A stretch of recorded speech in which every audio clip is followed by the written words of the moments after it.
L'architecture pour les animaux, ça existe, surtout quand il s'agit de les enfermer. Nous constatons qu'il existe surtout une mise en avant de projets architecturaux qui tournent autour des zoos, fauconneries, des chenils, des étables ou encore des haras. Bien que les projets s'orientent de plus en plus vers le biomimétisme, c'est surtout pour des propriétés techniques et technologiques que nous nous inspirons de la nature et des animaux. Il n'y a à ce jour pas de prise en compte des améliorations sociales à créer entre l'homme et l'animal pour un partage des espaces habités. Avec le développement des écoquartiers et la présence de plus en plus d'espaces verts sur nos toitures et proches de nos habitations, il faut s'attendre à une augmentation des problématiques animales. Pourtant, dans le monde, de nombreux projets montrent qu'il existe une pensée animale, ou tout du moins une recherche de solutions pour faire cohabiter les animaux et les êtres humains. Mais à ce jour, pas de projets sont vraiment recensés pour la France. Nous retrouvons quand même certains projets en Europe, mais pas chez nous.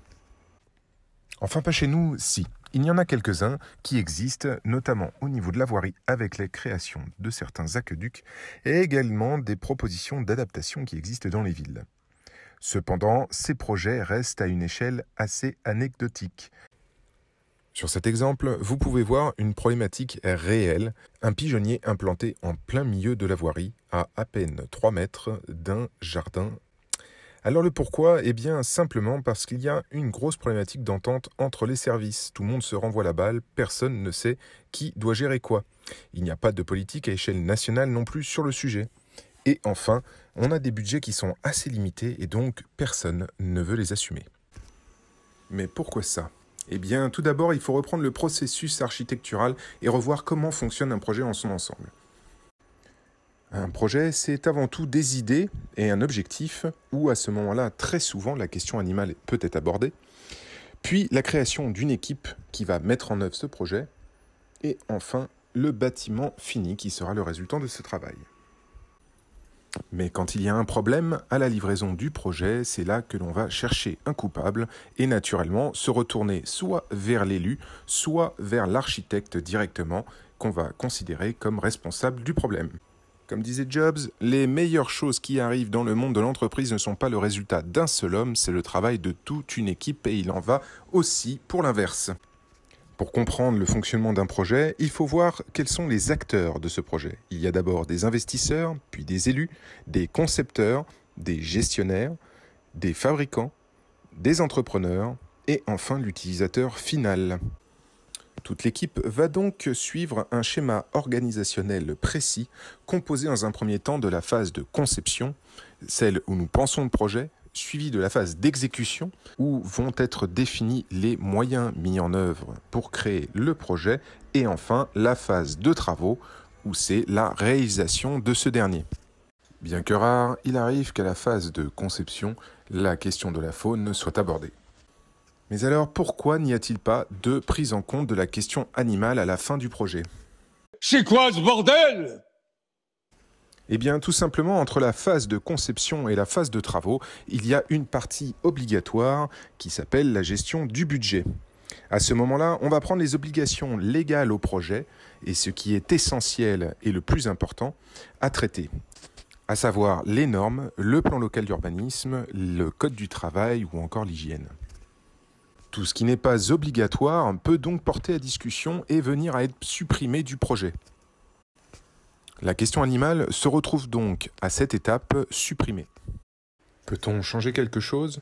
Eh bien, il y a certaines réponses qui existent.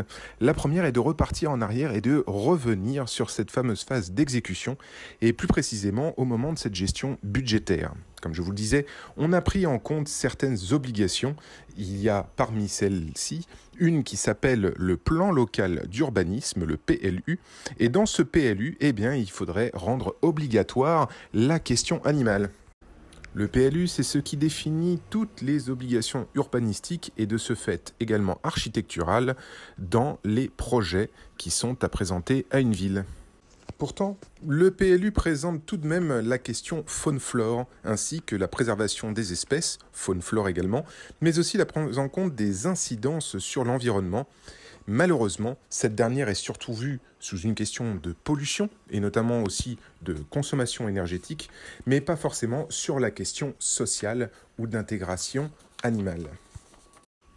La réponse serait donc d'intégrer définitivement la question animale au PLU. Car si aujourd'hui certaines agglomérations, villes ou encore régions décrivent dans le PLU la nécessité de préserver et d'intégrer la question animale dans les projets, qu'ils soient urbains ou qu'ils soient ruraux, il n'y a malheureusement aucune obligation légale de le faire dans les projets et ce sera à l'appréciation de chacun. Et la question de ce volet animal intégré au PLU devra l'être également pour la question des marchés de travaux, notamment quand il s'agit de rénovation en façade dans les secteurs urbains. Voilà, j'espère que notre petite vidéo vous a plu, qu'elle vous aura appris certaines choses. N'hésitez pas à lâcher un commentaire, un like si ça vous a plu, et on se voit bientôt.